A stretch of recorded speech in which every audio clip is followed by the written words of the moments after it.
What is poppin', party people? It's Mikey124, and I am back bringing you guys another gameplay commentary. We got ourselves another episode of 2K Tuesdays. Today is Tuesday the 7th, and I got you guys a little bit of the My Story or My Career, whatever they're calling it. It used to just be called My Player. I think they're calling it My Career nowadays. But anyways, I am in my 4th season of the My Career mode. I spent my first year, the way that it works in this year's 2K is there's always this corny story. The story is ridiculous. Like, you're this undrafted free agent who you like fight your way to get drafted or signed to a 10-day contract to some teams, and you do like tryouts, and it's silly stuff. But anyways, the first season, you get signed halfway through the first season, and that team will either keep you for another 10-day contract and keep you to the end of the season, or they'll get rid of you and you'll go to another team.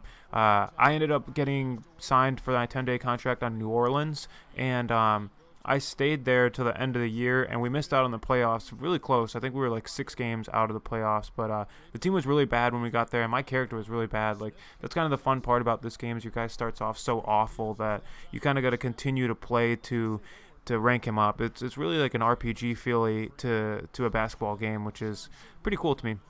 Makes it a little bit different and makes it definitely really immersive and really addicting, because you can really get lost in creating your character and spending the attribute points appropriately to make him the type of player that you want to make him. I personally usually go with maxing out my guy's defense and athleticism.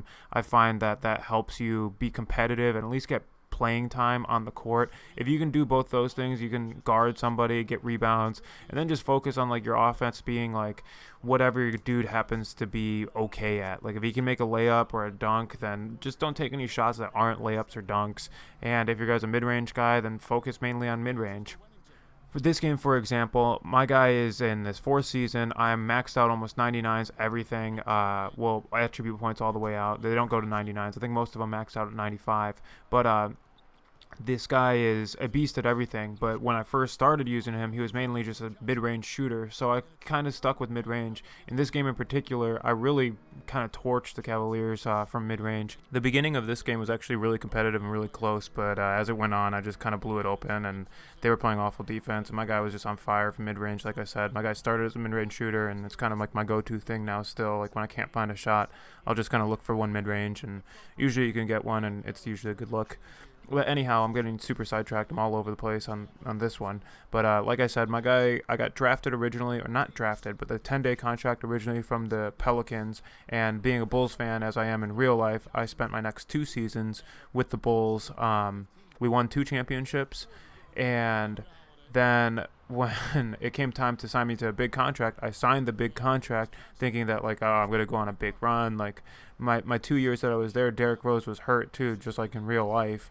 The game makes it, like, realistic, I guess. Like, injury-prone players who are injury-prone in real life really actually got hurt in the game, which is kind of funny. But anyways, when I was coming back with my big contract, Derrick Rose left the team, so I kind of was a little butthurt and salty that my guy wasn't there, so I decided to go back to New Orleans, the team that originally gave me my 10-day, and also, like, I kind of love that team in real life, too. Anthony Davis is one of my favorite players.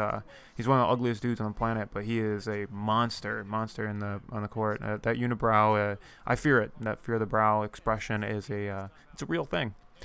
Anyways, my guy here is, like I said, almost maxed out on like all his abilities, and it makes for some pretty fun gameplay, but a lot of times like this ends up happening. I think the difficulty I'm on right now is Superstar, or it's the one under Hall of Fame. It's not the very highest one, but it's the second one under, and I find that it's still really easy. Like, the only difference between any of the difficulties in this game is how often you turn the ball over. Other than that, it's like almost exactly the same. But anyways, being in my 4th season now, my guy's pretty dominant. Like I said, I usually like to try to get into the Hall of Fame in these 2K games before the next year's 2K comes out. 2K to me has really become like a really COD style game, a really Call of Duty style game where like one comes out every single year. They make a few slight changes, and no matter what, people will buy them, and I'm going to buy them. I'm a sucker for them. For the updated rosters, at the very least, like, that's the only thing that I'd be into of the game. Like, you get new rosters, you get new rookies, and I'm a total sucker for that crap. So with the updated rosters, usually, like I said, it gives you more incentive to play the game, and it will just keep it fresh for another whole year. And whether or not they make major adjustments or just minor tweaks to the game, it'll keep the hardcore and the not so hardcore fans coming back for more. And I'm a total sucker for it. Like I think I already mentioned in a previous 2K Tuesday that Spike Lee is set to direct the next year's story mode. Maybe actually it'll like make sense and like have some like character to it versus just like that corny ass sounding one generic voice having ass dude. And maybe it'll actually be a story that kind of makes sense and you kind of enjoy watching. But this is just such a corny corn fest that like every time the story comes up, you just kind of want to skip it. It's like, dude, are we playing a basketball game here? Or are we watching some corny corn fest? But more often than not, it is some unskippable garbage that you just have to like sit through and watch. But anyways, hopefully, like I said, 2K16 will be a little bit of an improved situation with that, and yeah, it'll make for more enjoyable story time.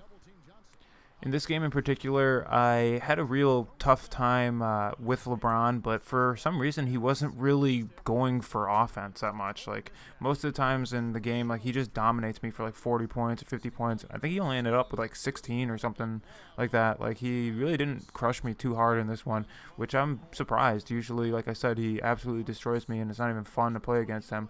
But I don't know why he was so passive in this game, but it worked out for me. I ended up winning the game, and yeah, I had an excellent game on him. I think this is my career high, or my season high, I mean, for the season on points. So, yeah, I crushed. I thought it was a good game. It's been a while since I've kind of done a commentary where I talk about the gameplay, and it's kind of different and kind of fun at the same time.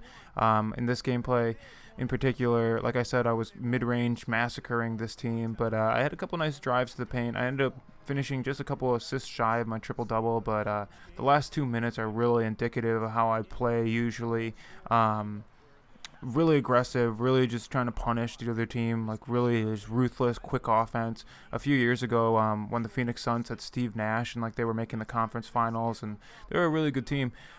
They ran like an 8 seconds or less offense protocol, which like it didn't end up winning them a championship, but they were a really, really good team. And pretty much always in all these 2K games, I always try to emulate that type of style. I try and get the offense like going real quick. I try and get my point guard to get the ball up. If I'm the point guard, I'll get the ball up quick, and it usually will make for some pretty fast-paced gameplay.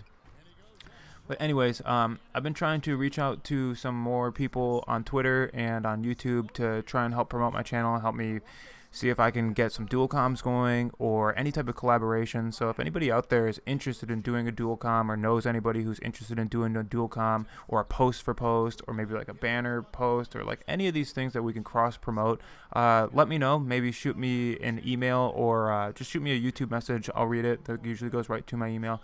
So if you send me a message or even leave me a comment and let me know if you're interested in collaborating on any type of like artwork or project or anything together, let me know and I'll probably get back to you as soon as I can.